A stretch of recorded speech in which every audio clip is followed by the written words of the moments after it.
The Grand Elite Hotel in New York City was a masterpiece of elegance and class. Its marble floors sparkled under the glow of a massive crystal chandelier, while the polished mahogany furniture and fresh flowers added a sense of timeless luxury. It was a place where every detail, no matter how small, was designed to impress. Behind the sleek reception desk stood Claire Bennett, a seasoned receptionist with a reputation for sharp instincts and an even sharper tongue. Claire took pride in catering to the rich and famous who walked through the hotel's grand doors. However, she had little patience for anyone who didn't seem to fit the part. For Claire, appearances mattered more than anything. If someone didn't look the way she thought a guest should, she didn't hesitate to show her disapproval. She believed it was her duty to uphold the hotel's elite reputation, even if it meant making snap judgments about people. But today, something unexpected was about to happen, something that would test Claire's attitude and leave everyone watching stunned. Little did Claire know, her quick assumptions were about to backfire in a way she couldn't have imagined. The lesson she was about to learn would echo far beyond the polished walls of the Grand Elite Hotel. That afternoon, a 14-year-old boy named Ethan Carter walked confidently into the Grand Elite Hotel. Dressed in a simple hoodie, jeans, and sneakers, Ethan looked like an ordinary teenager. He carried a small backpack slung over one shoulder and scanned the luxurious lobby with ease, his casual appearance sharply contrasting with the hotel's high-end atmosphere. But Ethan wasn't just any visitor. His father, Mr. Richard Carter, was the owner of the hotel. Ethan made his way to the reception desk with a polite smile. Behind the desk, Claire Bennett, the hotel's no-nonsense receptionist, noticed him immediately. She gave him a quick glance, her sharp eyes scanning him from head to toe. To Claire, the boy didn't belong in such an elegant space. With her years of experience, she thought she could recognize who fit in and who didn't, and Ethan, in her eyes, was definitely out of place. "Hi, I'm here to see my dad. Can you let him know I'm in the lobby?" Ethan asked politely. Claire raised an eyebrow and tightened her lips. "Your dad? This isn't a hangout for kids," she said coldly. "Maybe you're looking for the diner down the street." Ethan blinked, surprised by her tone. "No, I'm supposed to meet him here." "Richard Carter. He's in a meeting upstairs." Claire let out a sarcastic laugh. "Richard Carter? That's a good one. Look, kid, this is a luxury hotel. People like you don't just walk in here demanding to see the owner." Ethan stayed calm, remembering his father's advice, don't react to assumptions. But around them, guests began to take notice, their curious eyes shifting between the boy and the receptionist. The tension in the lobby was only beginning to build. Claire's patience quickly wore thin as she crossed her arms and narrowed her eyes at Ethan. "I don't have time for this," she snapped. "You can leave, or I'll call security." Ethan took a small step back, his calm expression never wavering. He remembered the advice his father always gave him: stay calm and let people reveal who they are before you react. Keeping this in mind, Ethan decided not to argue. "Ma'am, I'm not here to cause any trouble," he said gently. "My dad is expecting me." Claire rolled her eyes dramatically. "Sure, he is. Anne, Queen of England," she muttered, reaching for the phone on the desk. "Security, we have a trespasser in the lobby. Please escort him out immediately." A hush fell over the lobby as the tension grew. Several guests, seated nearby or passing through, began to watch the scene unfold. Some looked puzzled, while others seemed quietly disapproving of Claire's behavior. Ethan could feel the weight of their stares, but he didn't let it rattle him. As a security guard approached, Claire's smugness grew. She crossed her arms with a satisfied look, as if she'd just solved a major problem. Ethan, however, remained composed. He stood back, quietly observing everything around him. The security guard stopped in front of Ethan, waiting for instructions from Claire. Finally, Claire said with a smirk, "Let's get this over with." Ethan sighed softly, pulling out his phone. He dialed a familiar number, his movements calm and measured.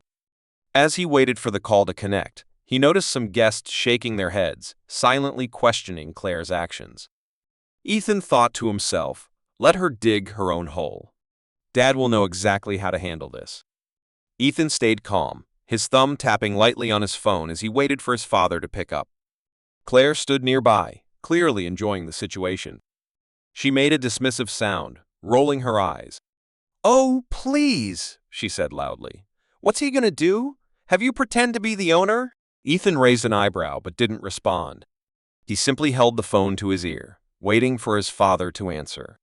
After 2 rings, a voice came through. "Hey, Dad," Ethan said, keeping his voice steady. "I'm in the lobby, but there's a misunderstanding." "You might want to come down," Claire scoffed. "Right, sure, your dad's gonna come down and fix this." "What a joke," she muttered. She looked at the guests around them, clearly enjoying the power she thought she had. Ethan ignored her.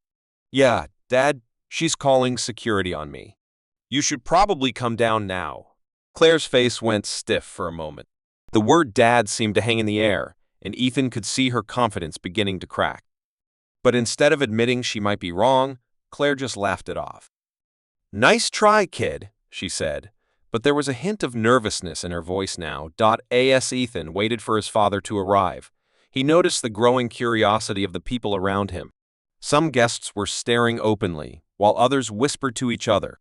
The tension was thick, and Ethan knew that this moment would soon turn into something much bigger. A few moments later, Ethan saw his father walk into the lobby, his calm presence instantly changing the atmosphere. Claire's smugness quickly faded, and the real story was about to unfold. Jonathan Carter, Ethan's father, strode into the lobby with purpose. His presence immediately changed the atmosphere in the room. People who had been watching in silence suddenly stood up straighter. Ethan's calm expression remained unchanged as he noticed his father heading directly toward them. Claire, who had been standing confidently with her arms crossed, looked taken aback when she saw Jonathan. She quickly tried to regain her composure, assuming he was just another guest. With a forced smile, she stepped forward. "Sir, I'm terribly sorry for the disturbance," she began, her voice a little shaky. "This boy was loitering in the lobby and claimed to know Mr. Carter. I asked him to leave." Jonathan raised an eyebrow and turned to Ethan. "Claimed to know me?" he asked, his voice even but full of authority. He looked at his son, a quiet but protective concern in his eyes. "You okay, son?" Ethan gave a small shrug, his expression calm. "I tried to tell her, Dad," he said softly, but there was a hint of amusement in his voice. Jonathan's gaze returned to Claire, and his tone grew serious. "This boy is my son," he said, each word deliberate. "Care to explain why you had him escorted out instead of just calling me?" Claire's face went pale as the truth hit her.